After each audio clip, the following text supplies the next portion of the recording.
योत्स्यमानानवेक्षेऽहं य एतेऽत्र समागताः धार्तराष्ट्रस्य दुर्बुद्धेर्युद्धे प्रियचिकीर्षवः।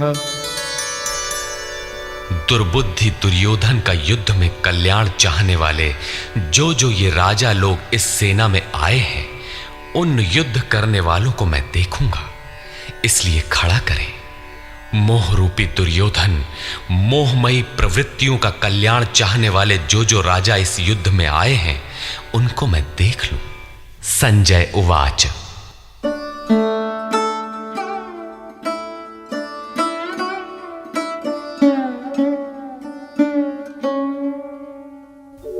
एवमुक्तो ऋषिकेशो गुडाकेशेन भारत सेनयोरुभयोर्मध्ये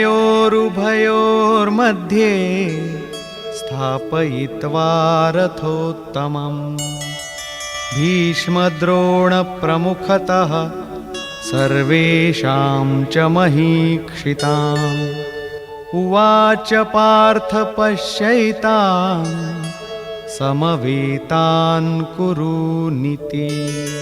संजय बोला, निद्राजयी अर्जुन द्वारा इस प्रकार कहे जाने पर हृदय के ज्ञाता श्री कृष्ण ने दोनों सेनाओं के बीच भीष्म, द्रोण और महीक्षिताम शरीर रूपी पृथ्वी पर अधिकार जमाए हुए संपूर्ण राजाओं के बीच उत्तम रथ को खड़ा करके कहा कि पार्थ, इन इकट्ठे हुए कौरवों को देख, यहां उत्तम रथ सोने चांदी का रथ नहीं है।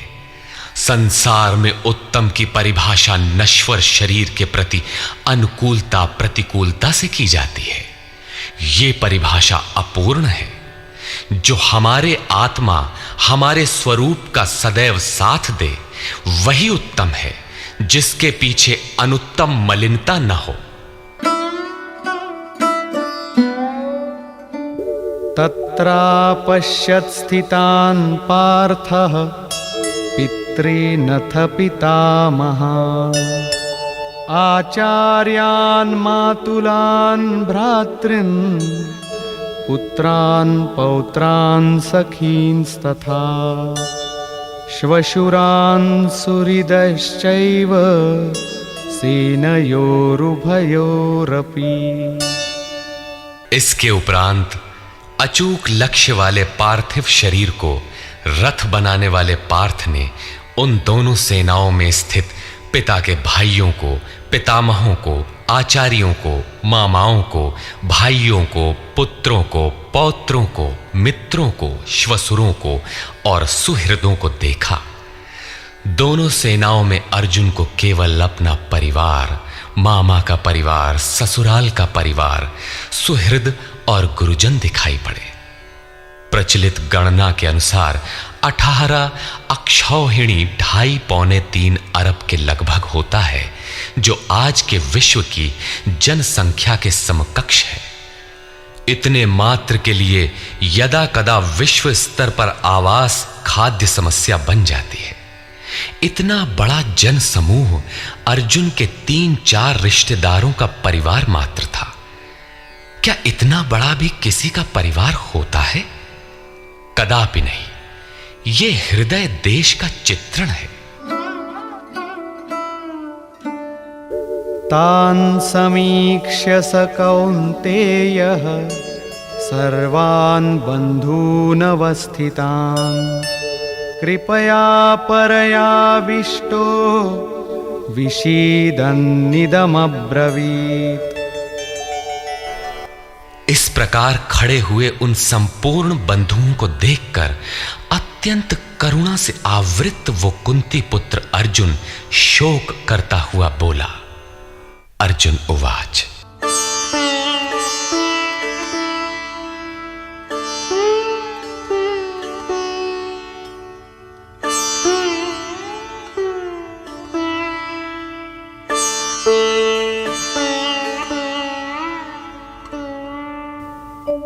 दृष्ट्वेमं स्वजनं कृष्ण युयुत्सुं समुपस्थितं सीदन्ति मम गात्राणि मुखं च परिशुष्यति वेपथुश्च शरीरे मे रोमहर्षश्च जायते।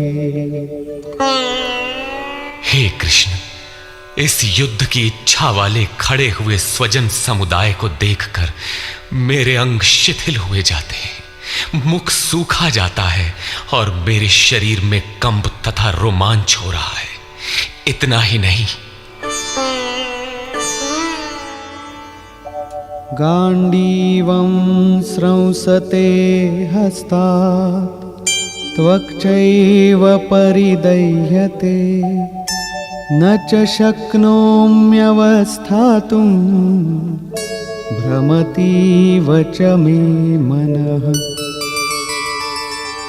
हाथ से गांडीव गिरता है, त्वचा भी जल रही है। अर्जुन को ज्वर सा हो आया, संतप्त हो उठा कि ये कैसा युद्ध है जिसमें स्वजन ही खड़े हैं। अर्जुन को भ्रम हो गया। वो कहता है, अब मैं खड़ा रह पाने में भी अपने को असमर्थ पा रहा हूं, अब आगे देखने की सामर्थ्य नहीं है। निमित्तानि च पश्यामि विपरीतानि केशव न च श्रेयोनुपश्यामि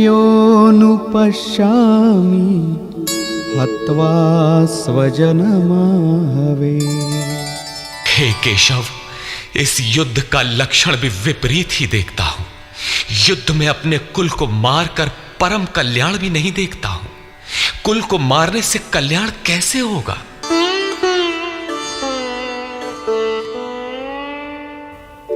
न कांक्षे विजयं कृष्ण न च राज्यं सुखानि च किन्नो राज्येन गोविन्द किं भोगैर्जीवितेन वा।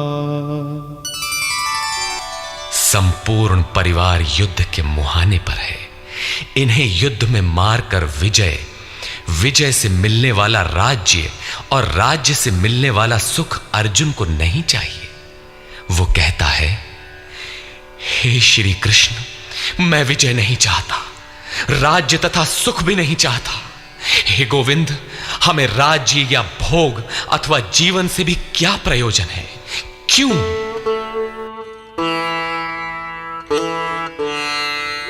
येषामर्थे काङ्क्षितं नो राज्यं भोगाः सुखानि च तैमेव स्थिता युद्धे प्राणांस् त्यक्त्वा धनानि च।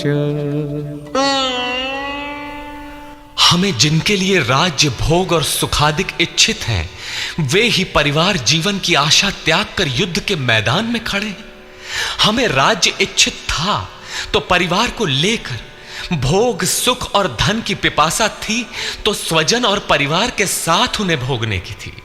किंतु जब सब के सब प्राणों की आशा त्याग कर खड़े हैं तो मुझे सुख राज्य या भोग नहीं चाहिए। ये सब इन्हीं के लिए प्रिय थे। इनसे अलग होने पर हमें इनकी आवश्यकता नहीं है। जब तक परिवार रहेगा तब तक ये वासनाएं भी रहती हैं।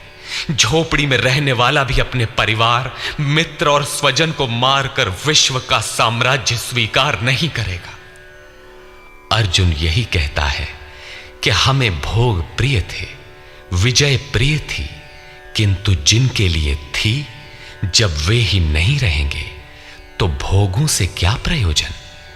इस युद्ध में मारना किसे है?